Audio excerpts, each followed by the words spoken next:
నా పేరు వివి రమణయ్య, రైతు కూలీ సంఘం రాష్ట్ర కార్యవర్గ సభ్యుడిని. ఈరోజు పార్లమెంట్లో కేంద్ర ఆర్థిక మంత్రి నిర్మలా సీతారామన్ ప్రవేశపెట్టిన ఓట్ ఆన్ అకౌంట్ బడ్జెట్ మీద నా స్పందనని తెలియజేస్తున్నాను. ఇది మొత్తం మోడీ ఈరోజు పార్లమెంట్ని ఉద్దేశించి మాట్లాడిన విషయాలను కూడా మనం ప్రస్తావన చేసుకోవచ్చు. మొత్తం ఇది వికసిత భారత్ లక్ష్యంగా ఈ బడ్జెట్ని ప్రవేశపెట్టామని, 47 లక్షల కోట్ల రూపాయలు బడ్జెట్ అంచనాతోటి రూపొందించామని చెప్పి వాళ్ళు చెప్పుకుంటున్నారు. ఇది మొత్తం నిరుద్యోగుల కోసం, మహిళల కోసం, రైతుల కోసం మేము రూపొందించిన బడ్జెట్ అని వాళ్ళు చాలా గొప్పలు చెప్పుకుంటున్నారు. వాస్తవంలో వ్యవసాయ రంగానికి కేటాయించింది చాలా నామమాత్రం. మొత్తం 47 లక్షల కోట్ల బడ్జెట్లో వాళ్ళు వ్యవసాయ రంగానికి కేటాయించింది కేవలం 1,60,000 కోట్లు మాత్రమే. ఇది ఏ రకంగానూ వ్యవసాయ రంగాన్ని ఇప్పుడున్నటువంటి సంక్షోభం నుంచి బయటపడేయడానికి అది సరిపోదు. వాళ్ళు మహిళలకి చేసింది కూడా ఏమీ లేదు. ఇది మొత్తం ఒక రకంగా చెప్పాలంటే ఎన్నికల కోసం వాళ్ళు ప్రజలకి కొన్ని తాయిలాలు మాత్రం ఈ బడ్జెట్ ద్వారా వాళ్ళు ఇచ్చేశారు. అవి కూడా ప్రజలకు కానీ దేశానికి కానీ ఉపయోగపడేది, అభివృద్ధికి ఉపయోగపడే బడ్జెట్ కాదు. ఇది ఎన్నికల బడ్జెట్ అనుకోవచ్చు. అట్లానే మొత్తం ఈరోజు చూస్తే కార్పొరేట్ అనుకూలమైన బడ్జెట్ ఇది.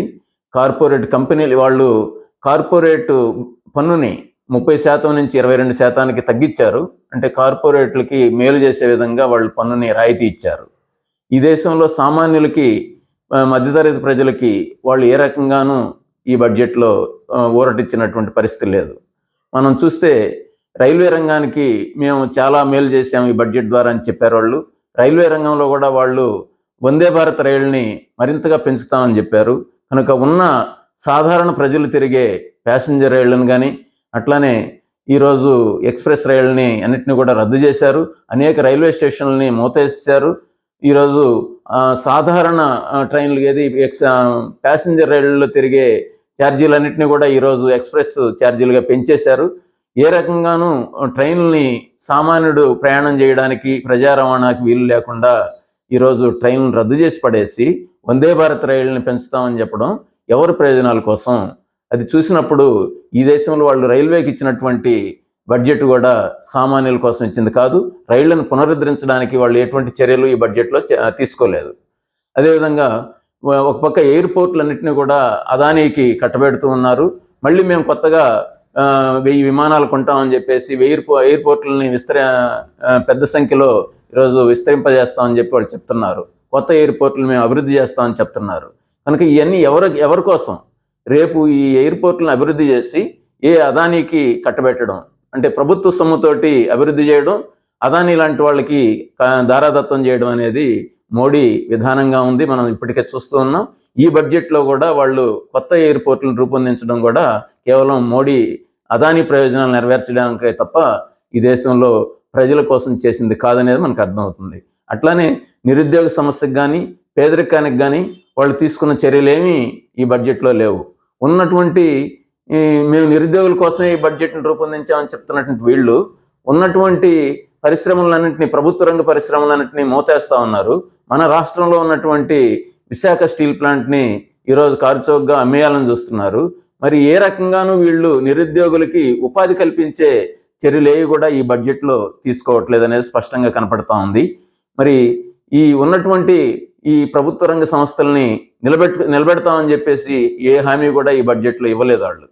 కనుక ఉపాధి కల్పించడం అనేది అంతా కూడా ఒక భ్రమలాగా మారిపోయింది. ఈ మొత్తం మహిళలకు కూడా వాళ్ళు ఇస్తామన్నది అవి ఏ రకంగానూ ప్రయోజనం చేకూర్చేటి కాదు. ఈరోజు వంట గ్యాస్ ధర పెరిగింది, పెట్రోల్ డీజిల్ రేట్లు పెంచారు, అసాధారణంగా పెంచారు. వాటిని తగ్గించడానికి ఈ బడ్జెట్లో వాళ్ళు ఏమీ హామీ ఇవ్వలేదు.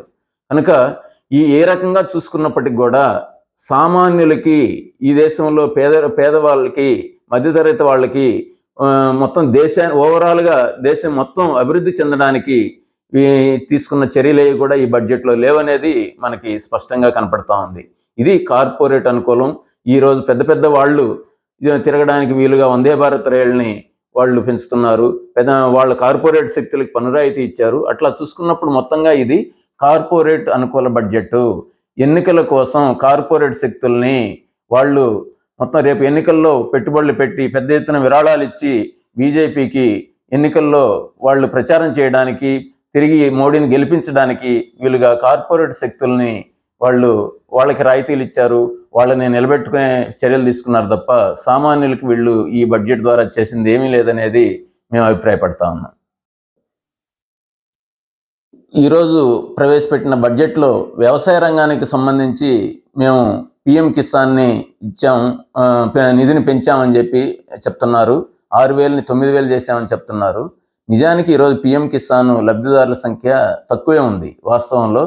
ఇది కానీ ఈ 6 నుంచి 9 చేయడం అనే దానికంటే కూడా వ్యవసాయ రంగాన్ని ఈ సంక్షోభం నుంచి బయటపడేయడానికి ఏం చేయాలి అనేది కేంద్రం అటువంటి హామీలు ఏదైనా ఈ బడ్జెట్లో ఇచ్చుంటే బాగుండేది. అలాంటి చర్యలేమీ తీసుకోలేదు. నిజానికి ఈరోజు రైతుకి మద్దతు ధరని కల్పించాలి. మా మినిమం సపోర్ట్ ప్రైజ్కి 50% యాడ్ చేసి ఇవ్వాలని స్వామినాథన్ కమిషన్ చెప్పినటువంటి సిఫార్సుని అమలు చేస్తామని చెప్పి కేంద్రం చెప్తూ ఆచరణలో అమలు చేయకుండా దాటేసుకుంటూ పోతుంది. ఈ బడ్జెట్లో కూడా అటువంటి హామీ ఏమీ ఇవ్వలేదు. ఇప్పటికీ మేము డిమాండ్ చేస్తున్నది ఏంటంటే ఈ మద్దతు ధరకి గిట్టుబాటు ధరని కల్పించడంలో మద్దతు ధరకి 50% అదనంగా ఇచ్చి మొత్తం ఈ మద్దతు ధరని నిర్ణయించాలని చెప్పేసి కేంద్ర ప్రభుత్వాన్ని మేము డిమాండ్ చేస్తూ ఉన్నాం.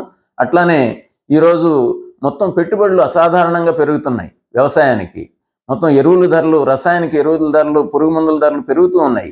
వీటిని తగ్గించడానికి, వీటి మీద పన్ను రాయితీ ఇవ్వడానికి, ప్రభుత్వం సబ్సిడీని పెంచడానికి ప్రభుత్వం ఈ బడ్జెట్లో ఏమీ కొత్తగా ఇచ్చినటువంటి హామీ ఏమీ లేదు.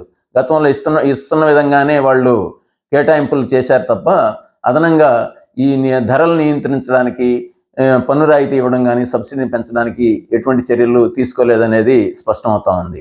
అట్లానే మొత్తం గ్యాసు ధర తగ్గించామని చెప్తున్నప్పటికీ వాస్తవంలో నరేంద్ర మోడీ అధికారంలోకి రాకముందు 420 రూపాయలు ఉన్న సిలిండరు 1,200 రూపాయలకి పెంచి దాన్ని ఎన్నికలకు ముందు ఒక 200 తగ్గించారు.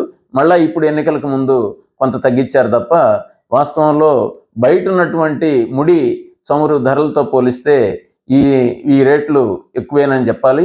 గవర్నమెంట్ పెట్రోల్, డీజిల్, గ్యాస్ రేట్లని మరిన్ని వీడియోస్ కోసం ఛానల్ ని సబ్స్క్రైబ్ చేయండి. లేటెస్ట్ అప్డేట్స్ కోసం వాట్సాప్ ఛానల్ ని ఫాలో చేయండి. అండ్ లింక్ డిస్క్రిప్షన్ లో ఉంది.